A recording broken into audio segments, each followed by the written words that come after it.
એક તલાટી કમ મંત્રી હોય છે। આખી પંચાયતની અંદર બાળકના દાખલા હોય, જન્મ મરણના દાખલા હોય કે પછી કોઈ પણ વિદ્યાર્થીને લગતા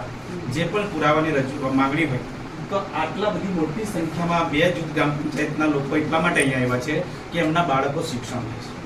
બરાબર। અત્યારે શિક્ષણ માટે એક પુરાવો ના આપે ને તો બાળકને ક્યાંક ને ક્યાંક બહુ મોટી તકલીફ ઊભી થાય છે। હવે આ વાત એવી છે કે 2-3 મહિના સુધી તલાટીએ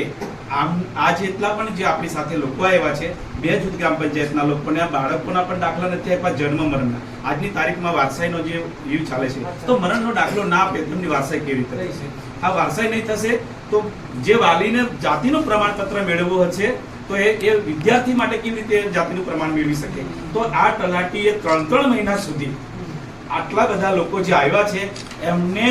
જાતિના દાખલા હોય, આવકના દાખલા હોય કે મરણના દાખલા હોય કે કોઈ પણ હોય, એ 2-3 મહિના સુધી જો આ લોકો દાખલા નથી આપતા તો એક જવાબદાર વ્યક્તિ તરીકે તલાટી ના કામ કરી શકે તો અમારી તમારી સાથે એટલી જ માંગ છે સાહેબ કે એવા તલાટી અમારી જ્યાં ના કામ કરતા હોય ને આદિવાસીની અંદર, તો કાં તો એને બરખાસ્ત કરો, કાં તો બદલી કરો, અને જ્યાં પણ જે અમારા તલાટી ક્રમ મંત્રીઓ ઓછા છે, એક તલાટી ક્રમ મંત્રીને 3 ગ્રામ પંચાયતો આપેલી છે, તો ખરેખર અમારી આદિવાસી વિસ્તારમાં એ માંગ છે કે એ વ્યવસ્થિતપણે એક ગ્રામ પંચાયતમાં એક તલાટી અમને જોઈએ એવી અમે તમારી સાથે માંગ કરીએ છીએ, અપેક્ષા રાખીએ છીએ, કેમ કે તમે અમારા સિનિયર અધિકારી છો અહીંયા, બરાબર, આ વિસ્તારની અંદર, તો અમારા દરેક ગ્રામ પંચાયતમાં એક તલાટી હોવો જોઈએ।